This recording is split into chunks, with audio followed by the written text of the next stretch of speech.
कुठे? बॅकपॅक का कुठे जायचं आपल्याला? अच्छा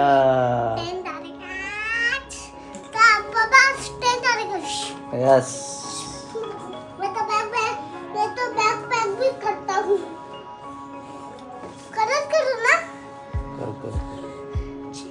व्यवस्थित पूर्ण काय काय काय घेतोय त्याच्यामध्ये? हा आणि हा हा आणि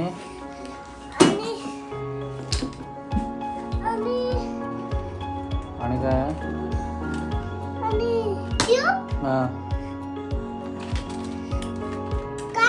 ओके ओके. आणि हे सर्व कसं तिकडे जाऊन खेळणार आहेस ना की असंच घेऊन जातोय? अच्छा अच्छा पॅक करून ठेवतोय. ठीक आहे ठीक आहे. हे काय टी शर्ट? Okay good. चालेल पॅक कर तू पूर्ण.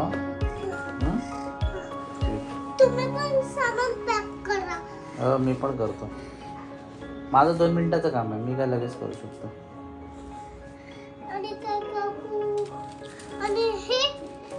दुसरं क्यूब ओके. हां पण बॅग तुला घ्यायची आहे आधी सांगतोय. त्या हिशोबाने भर सर्व.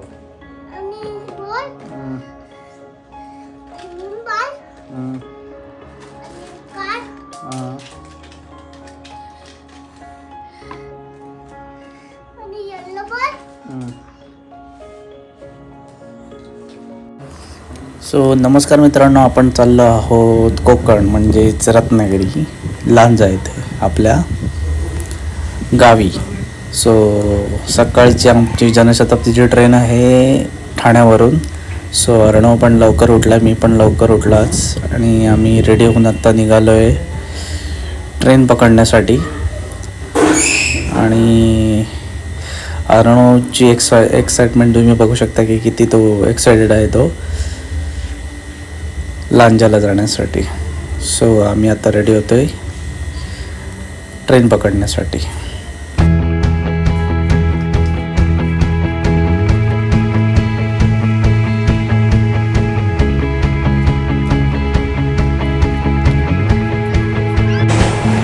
आम्ही आता कल्याणवरून लोकल पकडले आणि तुम्ही बघू शकता अर्णव एकटाच बसलाय तिथे विंडो सीटवर.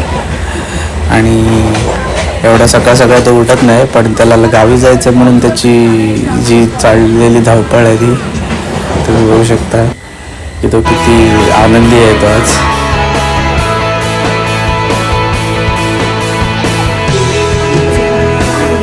एका मोठ्या प्रतीक्षेनंतर आमची ट्रेन येते आणि तुम्ही अर्णवचं बघू शकता. अर्णव किती स्माईल करतोय ते. आणि ट्रेन आमची आता येते जनशताब्दी, जी 10 मिनिटं लेट होती. सो आता मी ट्रेनमध्ये बसणार आणि प्रवास करणार आहोत तो कोकणला. आणि अर्णव बघा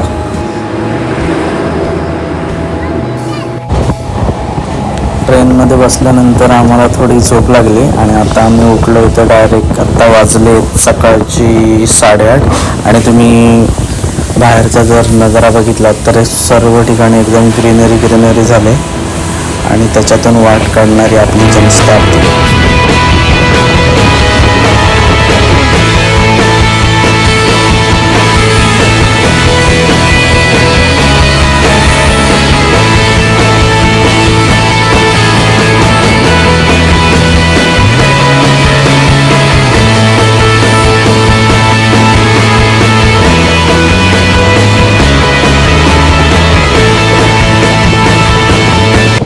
चारी बाजूला हिरवा निसर्ग आणि मधूनच नद्या नाले असाच आपला विहंगमय दृश्य आपल्याला शेवटपर्यंत बघायला भेटणार आहे या कोकण ट्रिपमध्ये.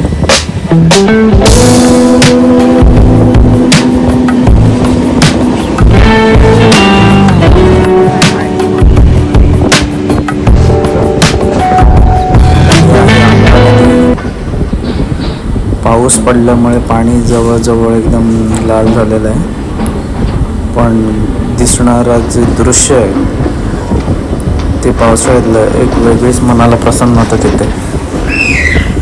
वाव.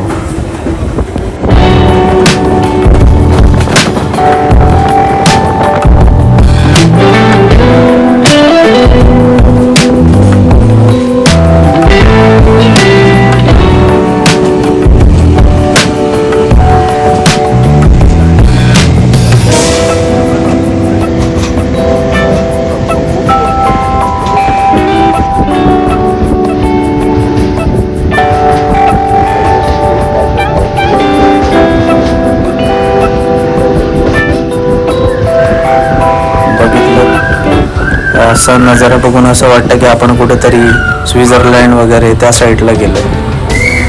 पण बाहेरच्या देशात न जाता आपल्या देशामध्ये भरपूर काही बघण्यासारखं आहे आणि निसर्गाने तेवढं आपल्याला दिलेलं आहे.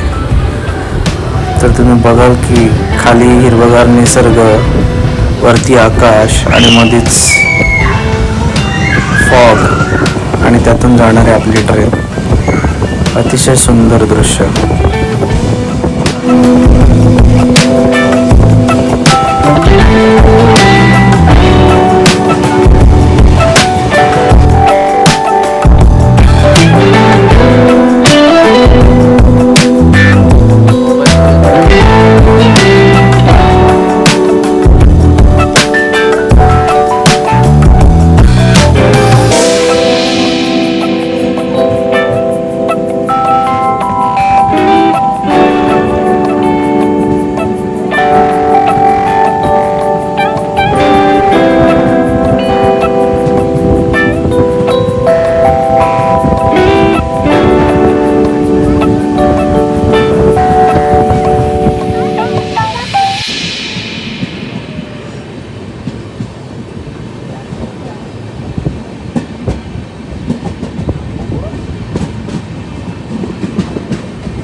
पावसामध्ये जर असे दृश्य तुम्हाला बघायचे असतील तर मस्तपैकी तुम्हाला एकतर जनशताब्दीचं विजडम कोचचं तिकीट काढावं लागेल किंवा तुम्हाला विंडो सीटचं तिकीट काढावं लागेल. तेव्हाच तुम्हाला हे अशी चांगली चांगली दृश्य बघायला भेटतील ट्रेनमधून जाताना.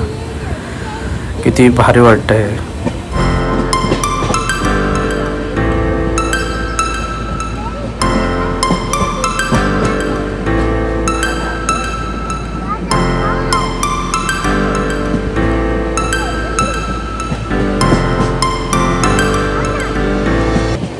असं बघताना आता तर तुम्ही बघितलं तर असं वाटतं की हे स्वर्गाहून सुंदर आमचं कोकण.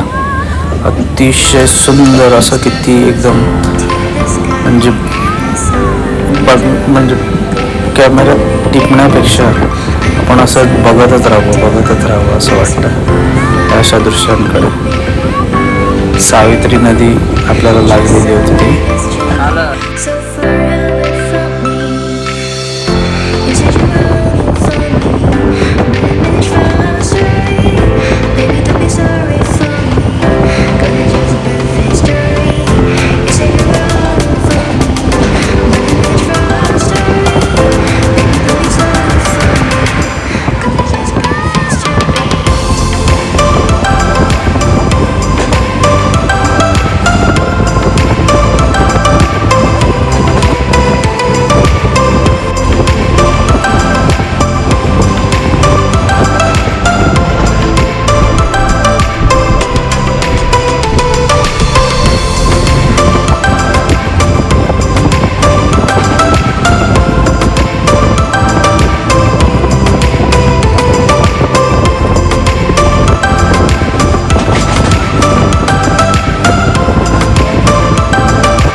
ट्रेन बघू शकता तुम्ही.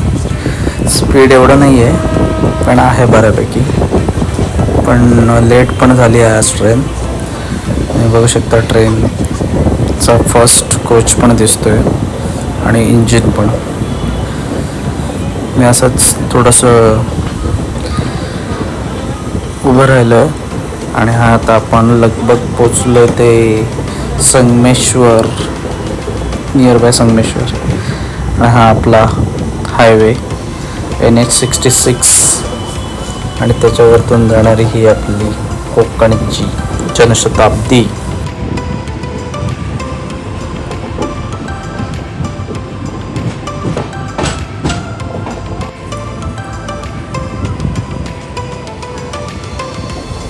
दरवाजामध्ये उभे राहून मला माझे पहिले दिवस आठवले.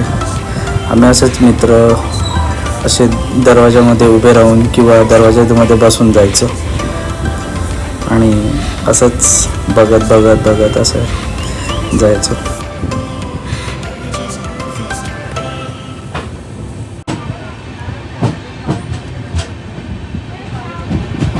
आता आलो आपण संगमेश्वरला मे बी क्रॉसिंग असावं, कारण की ट्रेन स्लो झाली म्हटल्यावर मे बी क्रॉसिंग असलं पाहिजे.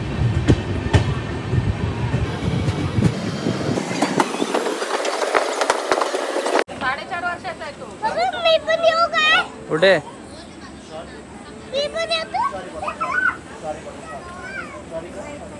आणि माझ्या अंदाजानुसार लागलेलं आहे ते क्रॉसिंग. सो आता मी थांबलो इथे संगमेश्वर रोडच्या इथे.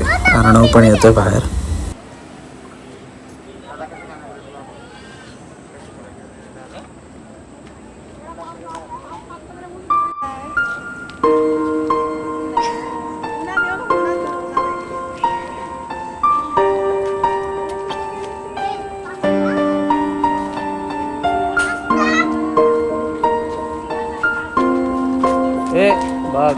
बघ अर्णवची काय मस्ती काय कमी होत नाही.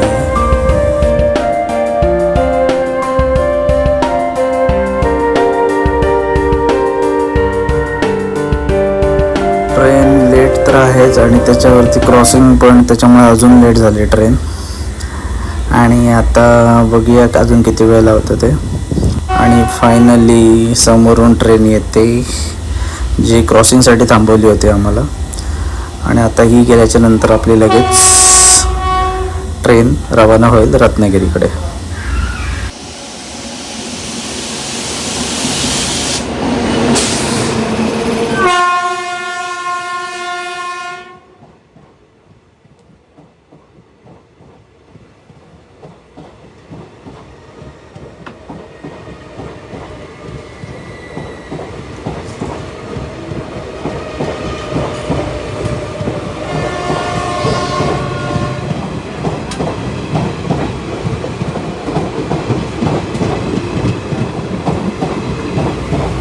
सो फायनली आम्ही पोचलो रत्नागिरीत. आणि अर्णव त्याच्या बाबांना भेटेल आता. आणि त्याच्यानंतर आम्ही लवकरच पुढचा ब्लॉग घेऊन येऊ. सो टाटा, bye bye, see you soon.